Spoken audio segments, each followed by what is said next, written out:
തിരുവിതാംകൂർ രാജഭരണകാലത്തിന്റെ ചരിത്രം നിറഞ്ഞു നിൽക്കുന്ന രാജമുദ്രയുള്ള കെട്ടിടം അധികൃതരുടെ അനാസ്ഥയിൽ തകർന്നു വീണ് നശിക്കുന്നു.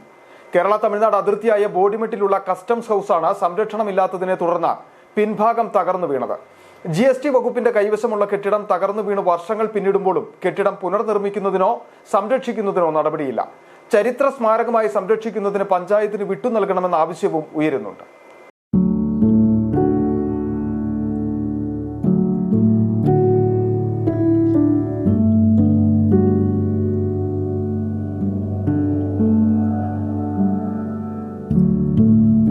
തിരുവിതാംകൂർ രാജഭരണകാലത്ത് ചുങ്കം പിരിക്കുന്നതിനായിട്ടാണ് രാജമുദ്രയുള്ള ഈ കസ്റ്റംസ് ഹൌസ് എന്ന കെട്ടിടം പണി കഴിപ്പിച്ചത്.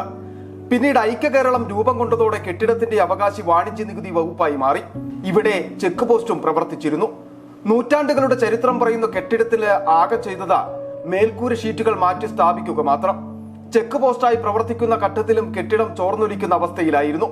പ്രതിദിനം നല്ല വരുമാനം ലഭിച്ചിരുന്ന ഡിപ്പാർട്ട്മെന്റിന്റെ കയ്യിലുള്ള കെട്ടിടം എന്നിട്ടും സംരക്ഷിക്കാൻ നടപടി സ്വീകരിച്ചില്ല. പിന്നീട് GST നടപ്പിലായതോടെ കെട്ടിടത്തിന്റെ ഉടയോൻ GST വകുപ്പായി മാറി.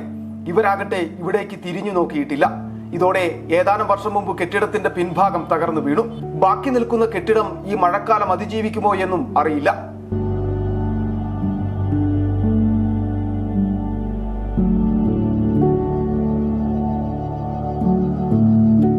രാജഭരണകാലത്തിന്റെ ചരിത്രം നിറഞ്ഞു നിൽക്കുന്ന കെട്ടിടം സംരക്ഷിക്കണമെന്ന ആവശ്യവുമായി പൊതുപ്രവർത്തകരും നാട്ടുകാരും രംഗത്തെത്തിയെങ്കിലും ഫലമുണ്ടായിട്ടില്ല. നിലവിൽ കെട്ടിടം പഞ്ചായത്തിന് വിട്ടുകിട്ടിയാൽ ഒരു ചരിത്ര സ്മാരകമായി സംരക്ഷിക്കാൻ തയ്യാറാണെന്ന് ശാന്തൻപാറ ഗ്രാമപഞ്ചായത്ത് പ്രസിഡന്റ് ലിജു വർഗീസ് പറഞ്ഞു. ഒന്നുമല്ല, ഗവൺമെന്റ് ഏറ്റെടുത്ത് അത് സംരക്ഷിക്കപ്പെടുകയോ അതല്ല എങ്കിൽ ശാന്തൻപാറ ഗ്രാമപഞ്ചായത്തിന് അത് ഏറ്റെടുക്കുവാൻ നടപടി ഉണ്ടായാൽ അത് സംരക്ഷിക്കപ്പെടാൻ ഞങ്ങൾ പഞ്ചായത്തും ആ കാര്യത്തിൽ തയ്യാറാണ്. എന്താണെങ്കിലും വളരെ കാലമായി അവിടെ നിൽക്കുന്ന ആ ട്രാവൻകൂർ ഹൗസ് സംരക്ഷിക്കപ്പെടേണ്ടത് ഏറ്റവും അത്യാവശ്യമായ ഒരു കാര്യമാണ്.